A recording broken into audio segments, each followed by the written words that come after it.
Yo, what's going on? It's that guy. Today, Jeremy Lin, point guard for the Brooklyn Nets, has been appropriated of the cultured dreadlocks. But really though, this issue again, make sure you stay tuned and stay subscribed, people. So, my last post, man, like, do I need to remind this damn boy that his last name Lin? Bullshit going on his head, man. Like, come on, man.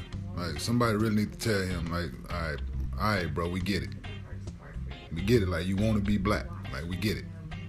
Jeremy Lin, point guard for the Brooklyn Nets, recently got dreadlocks, as you've heard in the news. Fellow NBA player Keon Martin was offended by this decision for some reason, even though it's none of his damn business, in my honest 2 cents opinion on this topic. Lin responds saying, "I'll be honest, at first I didn't see the connection between my own hair and cultural appropriation. Growing up, I'd only ever picked from one or two hairstyles that were popular among my friends and family at the time, but as an Asian American, I do know something about cultural appropriation. I know what it feels like when people get my culture wrong. I know how much it bothers me when Hollywood relegates Asian people to token sidekicks, or worse, when Asian stories are told without Asian people. I know how it feels when people don't take the time to understand the people and history behind my culture. I felt how hurtful it is when people reduce us to stereotypes of Bruce Lee or shrimp fried rice. It's easy to brush some of these things off as jokes, but eventually they add up, and the full effect of them can make you feel like you're worth less than others and that your voice doesn't matter."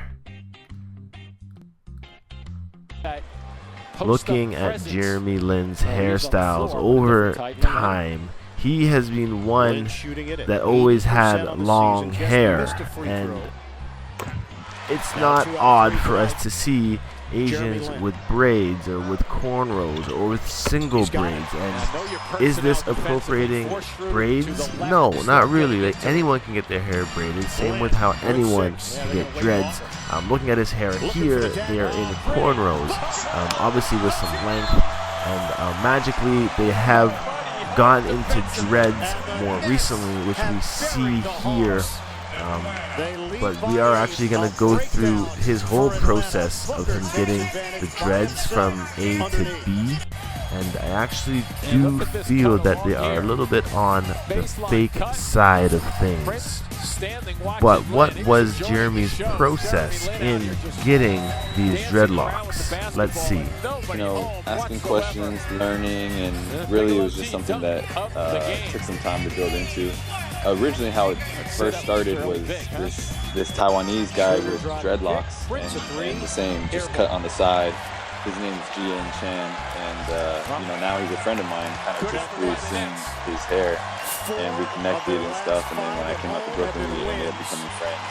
It's crazy to think how dreadlocks can bring people together in such ways, and we've seen this over and over here on this channel, on this community, Not Nation, where dreads bring people together. So as much people hate on this channel, Jeremy Lin just approves that it is a way that he made a good friend of his own. And looking at Jeremy's hair from the past, this mushroom cut here doesn't do him any justice, and we can see that the dreadlocks actually suit him much better than this. And as his hair gets longer, he goes with the sides faded as usual, and a little bit of a man bun being presented on the top of his head. This being now the foundation of his dreadlocks. And with a foundation of hair like this, it is a great base to start dreads because he does have some length to work with right off the bat. As he's been rocking the man bun, the ponytail, quite often, it often resulted in these cornrows that was guaning. And growing up, I often had two hairstyles to choose from, like Jeremy, either shaved head or cornrows like this. So it seems like we're coming from a pretty similar background, and if you have cornrows like this, dreadlocks is the next step to consider. Looking at his hair in this photo, as his cornrows are back and the ponytail is looking up, only from September 16th, his hair looked pretty short in that ponytail, and I mention this because his dreadlocks ponytail is much longer at only 3 weeks difference in the photos. Again, here we see his ponytail just before his locks were put in place. This is September 25th, being 2 weeks ago. The ponytail length being quite short is what I'm mentioning and pointing out right here. And looking at this photo, this is probably the closest to dreads that he's gotten without actually having the dreads, this being the single braids, which could turn into locks if he just left these in. But essentially the way he got his dreads put in is the same way, just minus the braids and plus the addition of crocheting. So here we see his hair actually being separated as to where he was starting to get the dreads put in, with his brethren here who seems to be getting a retwist or just a twist up in general at the same time. But as his hair gets placed in, I do feel that they were back combed, crocheted, and very similar to Kazu's dreads that we've come across on this channel in the past, a professional snowboarder. I do feel that Jeremy Lin here did get the extensions put in to his locks.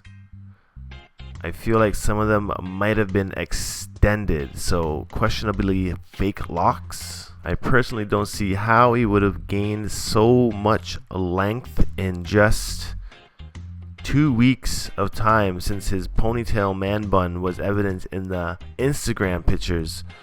So I do question, was there extensions added into his dreadlocks once he put them in, and why would this be his reasoning? Because we all know that when you get dreadlocks, your hair actually shortens.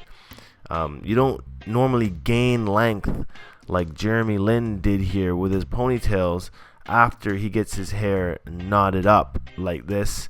And a lot of his dreads are very, very cylindrical, very blunted, very manipulated. So another question is, how much, Jeremy, did you spend on getting these locks put in? That's another thing, because we know that dreads are free product from Jaw. Probably, I mean, definitely some mixed reaction, but for the most part, I think that it's been pretty actually very positive. I feel like there's been, I'm saying positive, and not saying everyone loves my hairstyle, but I think a lot of people appreciated kind of what I was saying, or the message that I was trying to get across. And I think that's been helpful for me to see, more encouraging for me to see. And I feel like that's something that I needed to see, especially given everything that's going on right now in our nation. And And in the Knot Nation, we request and review dreadlocks. And I'm always trying to get people to push the freeform motion as much as possible. Jeremy Lin here doing the backcomb and crochet, not appropriating any cultures, mainly because Vikings, dating back to the year 1700 or just 700, had dreadlocks. So if Vikings had dreads from Scandinavia, I mean, they've been in people's cultures beyond the African culture as far as we know.